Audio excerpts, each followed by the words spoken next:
लगा दी गई है। पूरे मेला स्थल को 8 सेक्टरों में विभाजित करके और हर सेक्टर में एक सेक्टर मजिस्ट्रेट की ड्यूटी लगी है।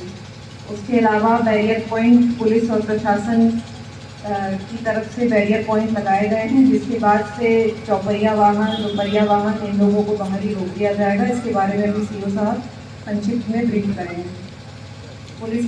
पुरुष महिला पुलिस की व्यवस्था कर दी जाएगी, मजिस्ट्रेट की व्यवस्था, वाहन पार्किंग की व्यवस्था, साफ सफाई की व्यवस्था दिव्यांग साहब हैं।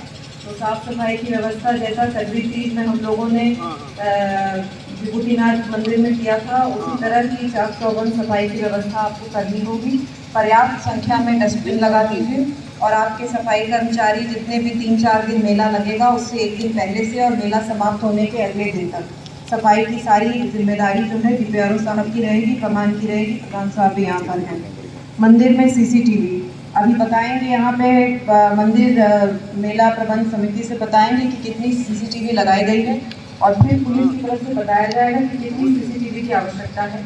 इसके बीच में जो भी गैप है उसमें पर्याप्त संख्या में CCTV मेला स्थल के आसपास और जहाँ झूले लगाए जाते हैं, दुकानें लगाई जाती हैं, वहाँ पे भी लगाया जाएगा, क्योंकि CCTV की मदद से जो है पुलिस को भीड़ प्रबंधन और कानून व्यवस्था बनाए रखने में बहुत सहायता मिलती है। ये पहले भी मेलों में हमने देखा है। खाद्य पदार्थों के लिए खाद्य सुरक्षा से आए होंगे DSO साहब, डिस्ट्रिक्ट फूड सेफ्टी ऑफिसर आए हैं DFSO, उनकी तरफ से जितनी भी खाद्य पदार्थों की दुकानें लगेंगी, इससे पहले भी हमने ये व्यवस्था की है कि जो भी खाद्य पदार्थ यहाँ बिक्री होंगे उनकी गुणवत्ता पे पहले से नज़र रखी जाएगी, जिससे कि जो श्रद्धालु आ रहे हैं या लोकल लोग भी वो खाना खाकर के किसी प्रकार की कोई बीमारी ना हो, कोई अपमिश्रित खाद्य पदार्थ मेला क्षेत्र में बिक्री नहीं होना चाहिए। ये आप लोगों की जिम्मेदारी रहेगी। उसके बाद फायर सेफ्टी अधिकारी होंगे, अग्निशमन के हमारे 2 टेंडर कम से कम रहने चाहिए। एक मेला स्थल पे स्टेशन रहेगा और एक आसपास के इलाकों में स्टेशन रहेगा।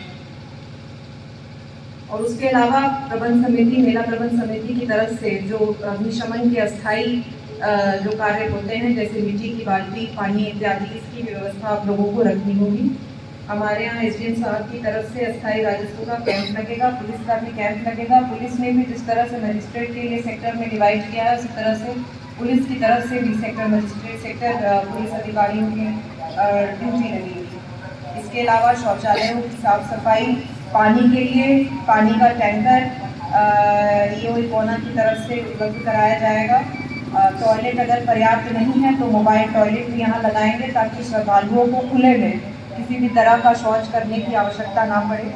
स्नान घर की और शौचालय की सफाई और लाउड स्पीकर, क्योंकि लाउड स्पीकर की मदद से भी पुलिस मजिस्ट्रेट कंट्रोल रूम से कानून व्यवस्था और भीड़ नियंत्रण का काम करते हैं। तो ये कुछ चीज़ें हैं जो पहले भी हम लोगों ने इस पर बात की थी। आगे जो इससे पहले हमारे यहाँ जनपद में जो मेले हुए हैं, तो नया कुछ नहीं है। यहाँ पे प्रधान साहब पुराने रहे हैं, उन्होंने हर साल ये मेला काफ़ी सालों से करवाया है, तो वो बेहतर जानते हैं कि क्या क्या समस्याएं आती हैं और समस्याओं पर किस किस तरह से निस्तारण होता है। तो मोटी मोटी ये चीज़ें थी कि साफ़ सफाई की व्यवस्था DPRO साहब को देखनी रहेगी। खाद्य सुरक्षा डिस्ट्रिक्ट फूड सेफ्टी अफसर अपनी तरफ से देखेंगे। अग्निशमन फायर सेफ्टी अधिकारी हैं यहाँ पे, वो तैयार करेंगे।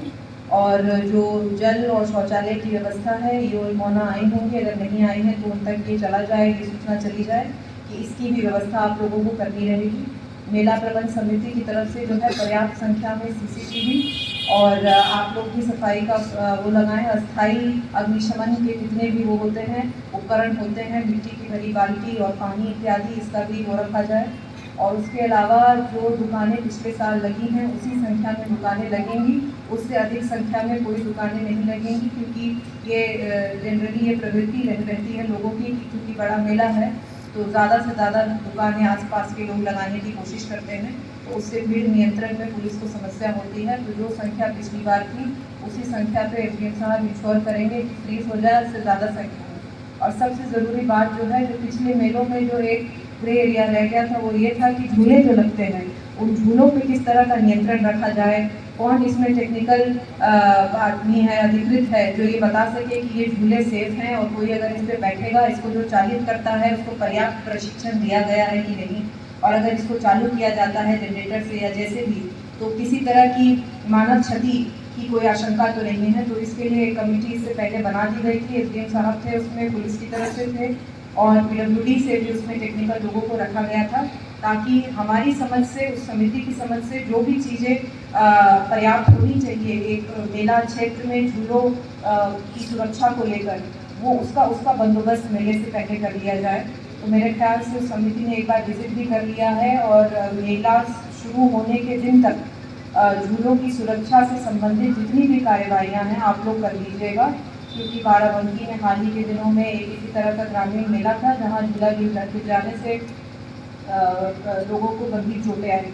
तो उस तरह की कोई परिस्थिति ना हो और जिम्मेदारी से कोई पुलिस प्रशासन या सामान्य प्रशासन अपनी जिम्मेदारी से हाथ ना खींचे ये कह करके कि हमें इसमें पर्याप्त हमारी जानकारी नहीं है। इसीलिए समिति बना दी गई थी कि जो झूला लगाने वाला वेंडर है उसके साथ आप लोग सामंजस्य स्थापित करके झूलों की सुरक्षा के संबंध में जितनी भी कार्यवाहियाँ होती हैं वो आप लोग कर सकें।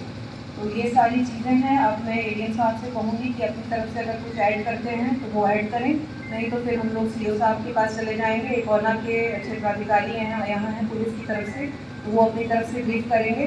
तो एसडीएम साहब है और प्रधान है जिन्होंने विगत वर्षों में ये मेला कराया है, तो कहाँ कहाँ विगत वर्षों में क्या कमियाँ रह गई थी और किस तरह से उनको पूर्ण करके इस वर्ष का मेला हम लोग अच्छी तरह से आयोजित कर सकते हैं, उसके बारे में अभी हम लोग 10 मिनट में चर्चा करके और फिर ये बैठक हम लोग और विभिन्न विभागीय जिला स्तरीय अधिकारी, तहसील स्तरीय अधिकारी, एसडीएम साहब और मेला समिति के सदस्य एवं यहाँ उपस्थित नागरिकगण, जैसा कि मैडम के द्वारा अभी मेला की तैयारियों से संबंधित और पूर्व में की गई व्यवस्था के अनुक्रम में जो विशेष बातें बताई गई हैं उनमें लगभग सारे बिंदुओं पर चर्चा हो गई है।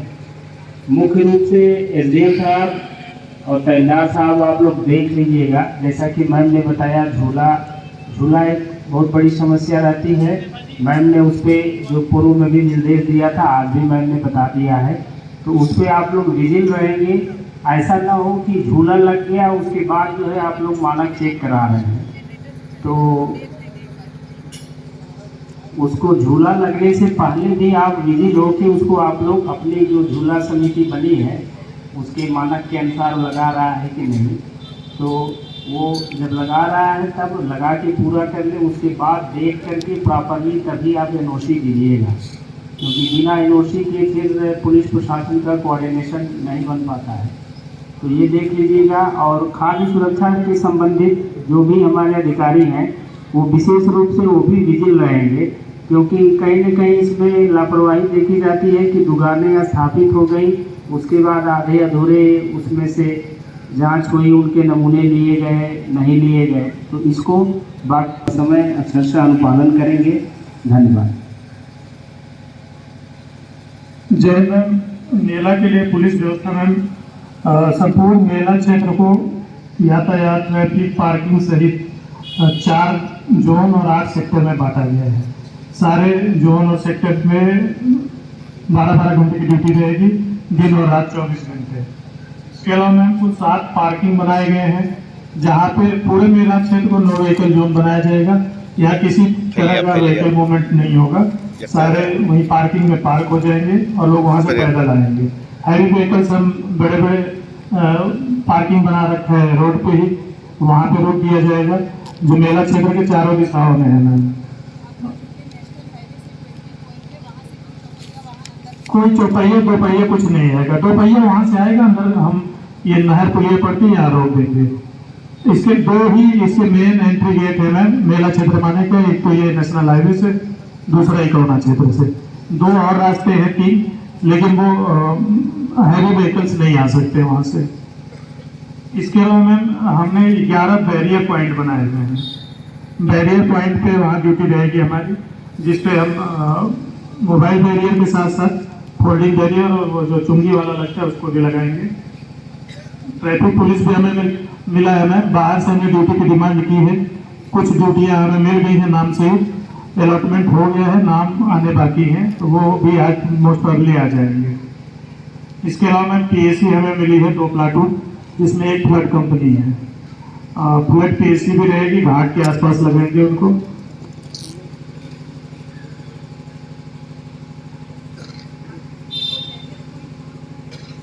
11 पॉइंट बना रखा है मैम। एक तो बहराइच बलरामपुर मार्ग पे जो इकोना की तरफ से आ रहे हैं, ईंट भट्टा है मैम, वहाँ पे रहेगा, वहीं पार्किंग भी रहेगा। दूसरा गिलौला की तरफ से जो आ रहे हैं तो वो थोड़े से पहले और रुक जाएंगे।